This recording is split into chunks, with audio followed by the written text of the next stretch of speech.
How's it going, everybody? This is Taff coming in with the Taff's words, and just trying to fit this in. Basically, as I adjust my camera, that shouldn't be like that. That should be looking at me a bit better. Yeah, there we go. Happy days. Just driving home from work now, and I thought I'd pick up on something when I had the time to talk about it. Basically, all the thing that's coming out now with the finances, with the way that the club is operating. So this bloody camera, mind you. Right, so it looks as though the club is completely contradicting any sort of belief that I had previously.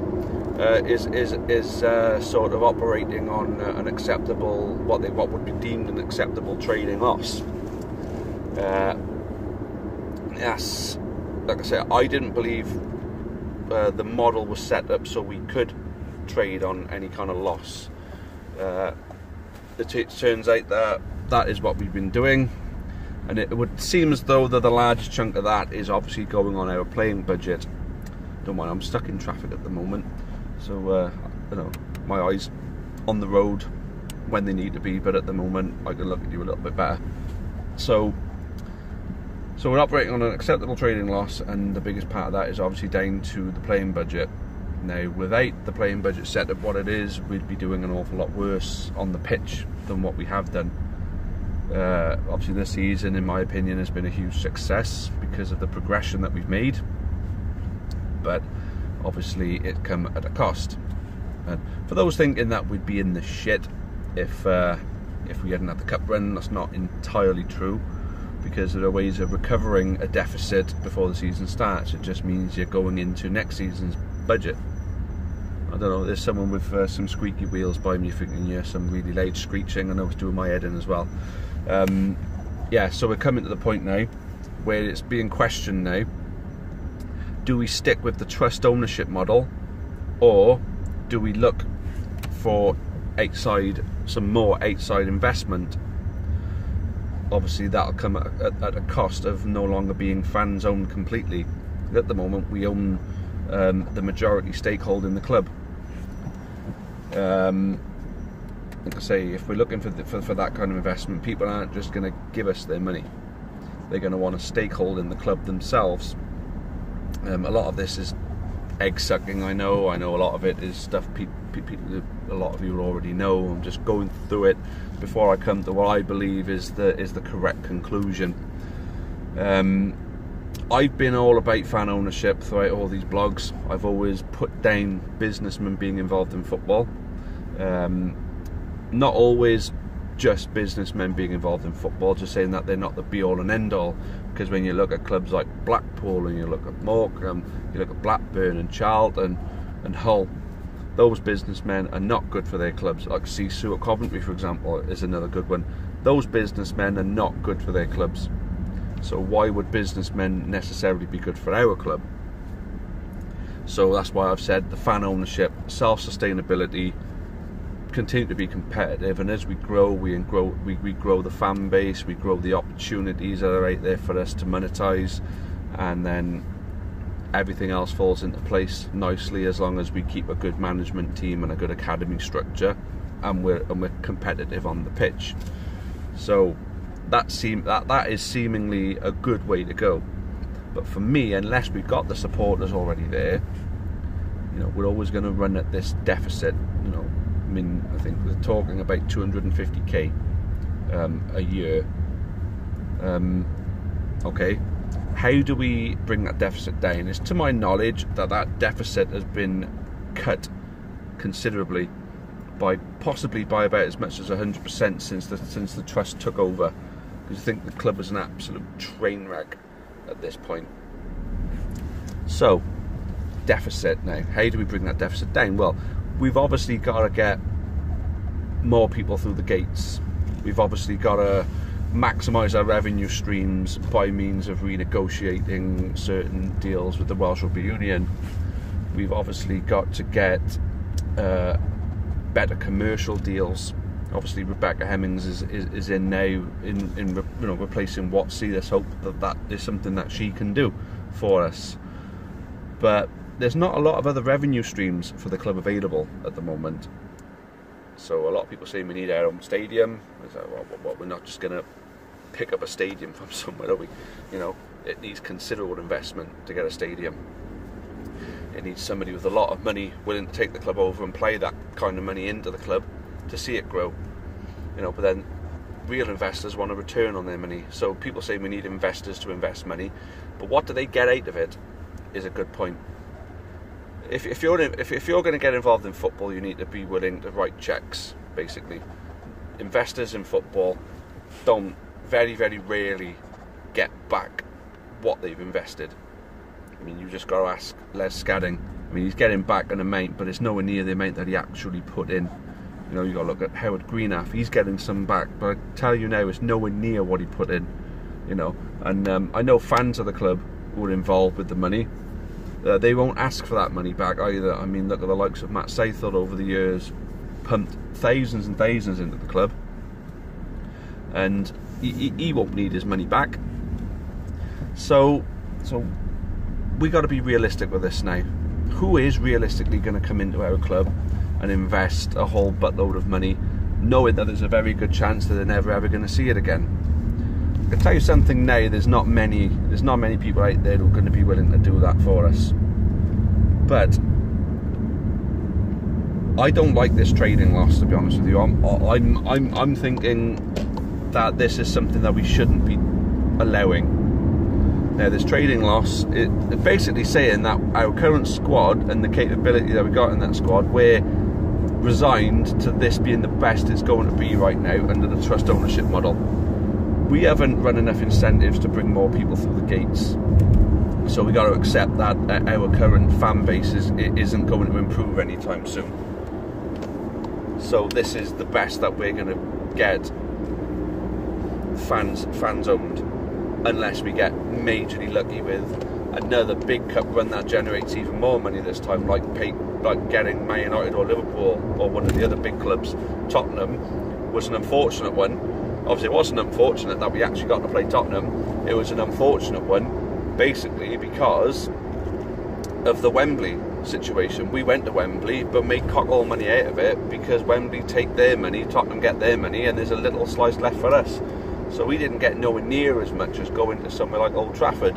Like Tottenham, £10 a ticket, they could only get 40,000, is it? If that. It was a pitiful home attendance, you know, for a fourth round cup tie. I know it's only little old Newport County there, but still, you know, you think that they'd have a better fan base, you know, of people who are going to want to go and watch their team. It doesn't matter who they're playing against. You know, you go to Liverpool, if we'd played Liverpool, it would have been a sellout. We got to Man United, it would have been a sellout.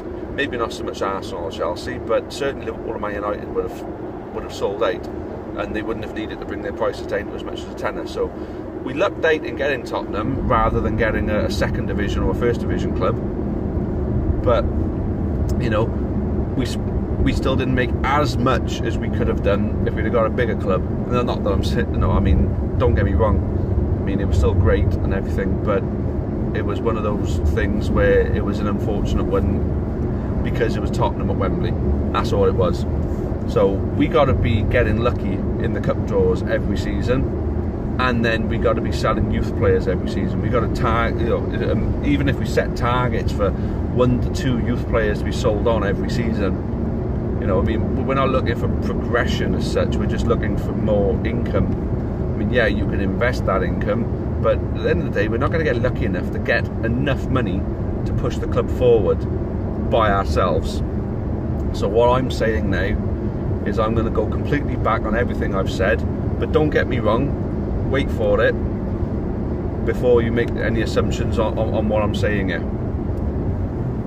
We need to no longer be fans owned.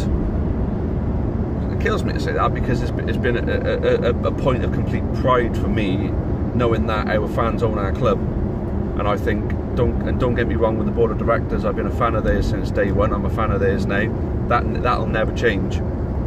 But if we want to see the club move forward at all, I mean, there is a lot of potential there. If the club can become better and bigger, then we'll start getting the fans. It's not going to happen the other way around. We're not going to get the fans to get bigger. We got to become bigger before the fans will start coming through the door. That's my opinion.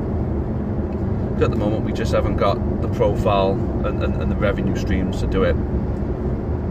We've got to put the club up for sale as supporters now, in my opinion. We've got to put the club up for sale, but the floor is open to offers from anyone who's going to come in and either buy out Rodney Parade and redevelop it, or someone who's gonna invest into building us our own stadium.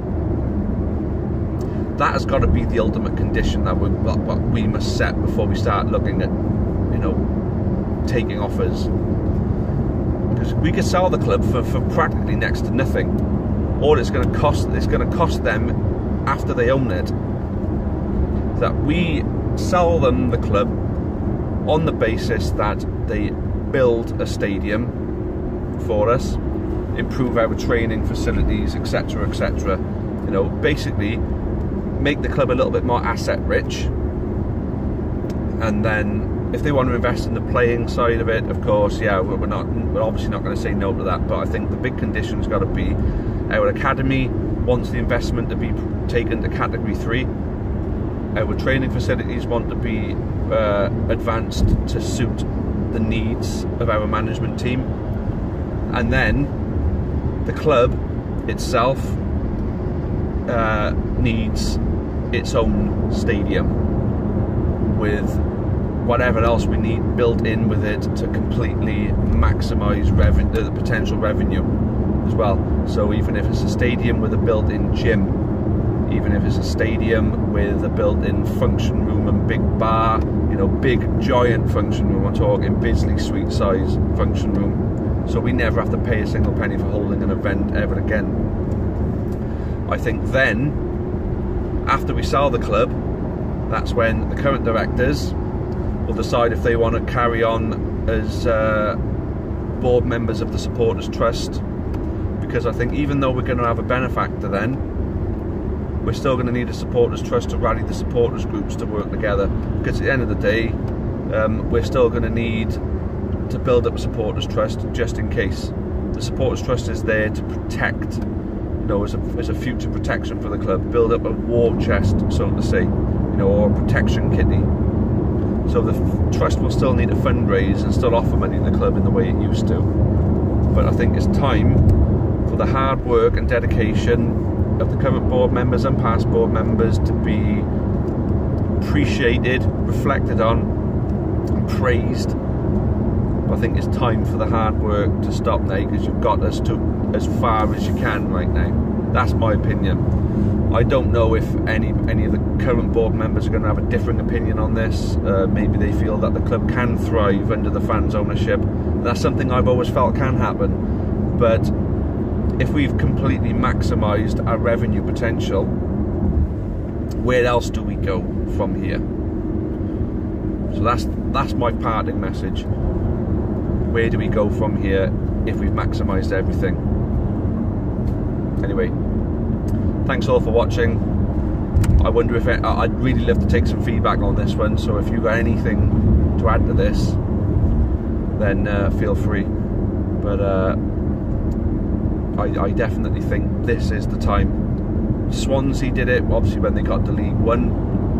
We could have maybe been in League One by the end of this season, potentially, but Swansea got to League One, and that's when their big boys took over. The stadium got built. Obviously, the Liberty Stadium got built.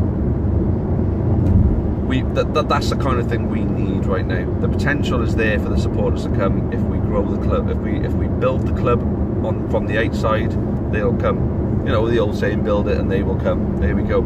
Stadium. We build a proper stadium fit for purpose for football, and they will come. I've always said that feeling when you first walk through the tunnel and you get a glimpse of the stadium around you and the pitch and everything like that. We don't have that at Rodney Parade, unfortunately, because with the Bisley, even you come out to it, you don't see much.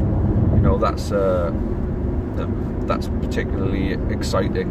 But then the amount of stadiums that we've been to, where you do get that feeling when they have got the fans coming through the gate. Anyway, guys, we'll see. I know I've rattled on for another couple of minutes here. I just love the club that much. I'm just so fucking passionate about it, Can't control it, I want to see the club move forward more than anybody in the world, but we've got to do it with the right people. We can't just sell to anyone, you know, because we've seen what happens when you just sell on to whoever. You've got to be the right people with the right incentives and the right intentions for us. Potentially they could be fans of the club themselves, you know, who are willing to see the club move forward with their money. Obviously you grow your asset base, you grow the value of your company as well, so it's not like they're going to completely lose their money, but you can't be expecting to make any money, you know what I mean?